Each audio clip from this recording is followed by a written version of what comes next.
Assalamualaikum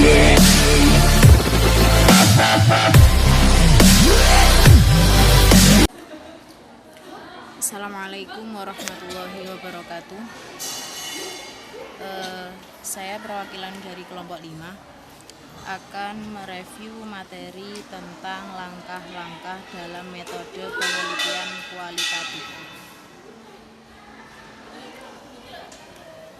Langkah-langkah dalam metode penelitian kualitatif itu ada 4.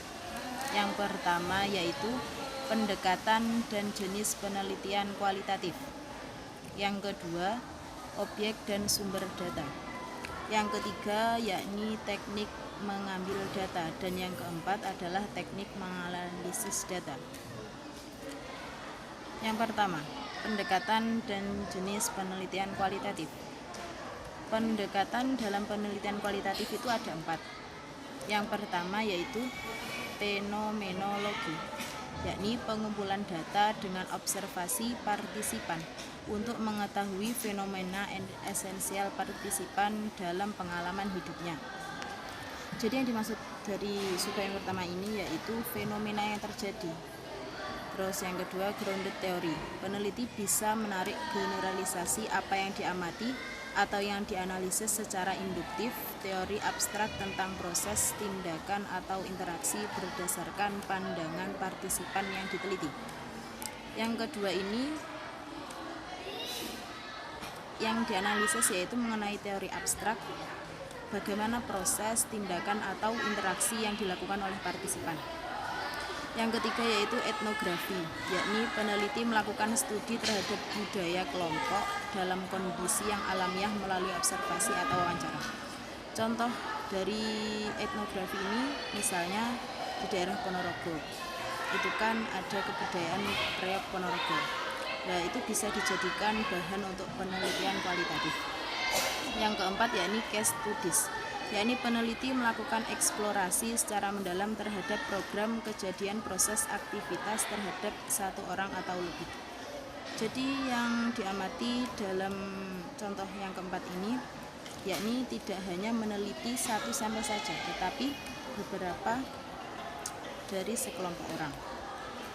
Yang kelima yakni naratif research. Peneliti melakukan studi terhadap satu orang individu atau lebih untuk mendapatkan data tentang sejarah perjalanan dalam kehidupannya. Data tersebut selanjutnya oleh peneliti disusun menjadi laporan naratif kronologis. Contoh dari pendekatan yang kelima ini, contohnya misalnya suatu kisah seperti mungkin B.J. Habibie, itu kan ada proses sejarahnya, dan setelah itu sang peneliti itu menyusun menjadi sebuah bentuk laporan naratif yang juga kronologis, memang benar-benar terjadi. Selanjutnya yakni jenis penelitian kualitatif, ada 5. Yang pertama yaitu fenomenologi, atau biasa disebut dengan fenomena alam yang terjadi, jadi tidak dibuat-buat, kemudian diteliti. Yang kedua yaitu studi kasus, yaitu peneliti yang memfokuskan diri meneliti latar belakang interaksi kondisi masyarakat tertentu. Jadi jenis penelitian yang kedua ini memang benar-benar meneliti latar belakang atau interaksi kondisi masyarakat tertentu. Misalnya meneliti di sebuah pedalaman yang masih tidak diketahui banyak orang, itu juga bisa. Yang ketiga yaitu metode teori dasar, digunakan untuk kasus penelitian yang ingin menguatkan dasar teori yang sudah ada. Misalnya ini mengenai masalah corona misalnya, itu kan sudah teori sudah ada, memang itu tuh memang suatu wabah yang benar-benar membahayakan. Kemudian setelah itu bisa menggunakan jenis penelitian yang ketiga ini untuk menguatkan dasar teori yang sudah ada.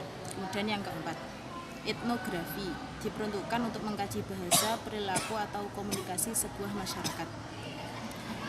Dalam jenis penelitian yang keempat ini bisa digunakan dalam kajian kebudayaan, bahasa, dan sosial. Yang kelima yakni metode histori. Peneliti yang memfokuskan pada peristiwa masa lalu bisa juga diterapkan untuk meneliti sebuah rekonstruksi masa lalu.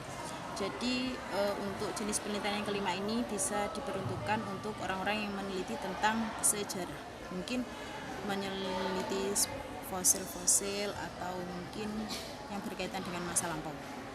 Yang kedua yakni objek dan sumber data. Objek ada dua, yakni objek primer dan sekunder. Apa sih objek primer itu? Primer yaitu objek yang dibutuhkan oleh sumber pertama. Kemudian yang kedua yakni objek sekunder, yaitu objek penelitian ini dibutuhkan oleh sumber yang kedua.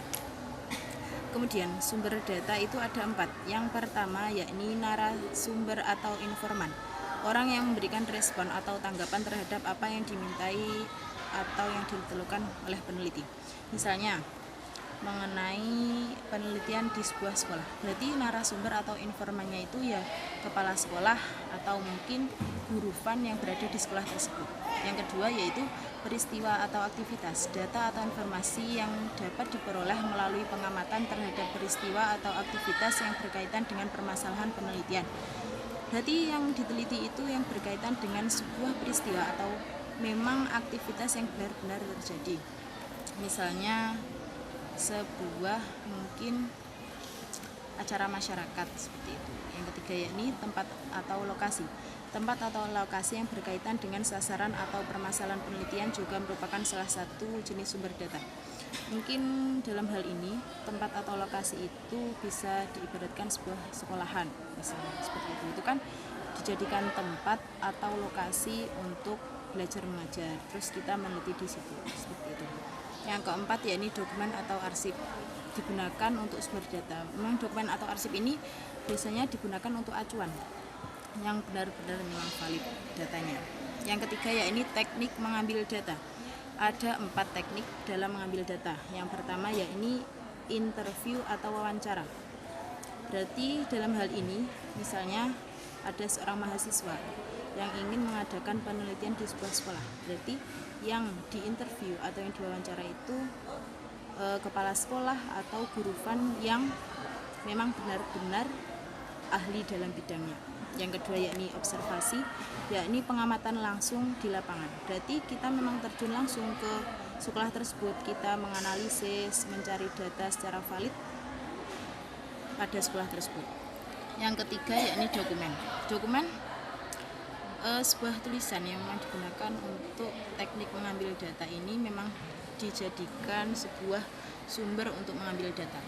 Yang keempat yakni focus group discussion, fenomena khusus dari diskusi suatu kelompok individu yang berfokus pada aktivitas bersama di antara para individu yang terlibat di dalamnya untuk menghasilkan suatu kesepakatan bersama. Berarti dalam hal ini memang ada seperti rapat atau musyawarah yang dapat dijadikan untuk acuan dalam mengambil data. Misalnya ada rapat komite sekolah, berarti itu digunakan untuk mencari data yang benar-benar valid. Selanjutnya yang keempat yakni teknik analisis data. Ada 2 model. Yang pertama yaitu model Miles dan Huberman, dan yang kedua yaitu model Spratly. Untuk model yang pertama, model Miles dan Huberman, ada 3. Yang pertama yaitu reduksi data atau proses pemusatan perhatian pada penyederhanaan, pengabstrakan, dan transformasi data kasar yang muncul dari catatan-catatan tertulis di lapangan. Ini berarti pengolahan data yang dimulai dari data yang kasar, kemudian dihaluskan sedikit demi sedikit. Yang kedua yaitu penyajian data, yakni kegiatan ketika sekumpulan informasi yang disusun sehingga memberi kemungkinan akan adanya penarikan kesimpulan dan pengambilan tindakan. Jadi penyajian data ini setelah melewati reduksi data. Yang ketiga yakni penarikan kesimpulan. Berarti setelah reduksi data dan datanya sudah disajikan, berarti kan dari data kasar kemudian disajikan, setelah itu ditarik kesimpulan. Yang kedua, model Spratly. Ada 4 analisis. Yang pertama yaitu analisis domain, yaitu mendapat gambaran umum dan menyeluruh dari objek penelitian akan situasi sosial yang diteliti. Yang kedua yaitu analisis taksonomi atau menjabarkan domain-domain yang dipilih menjadi rinci.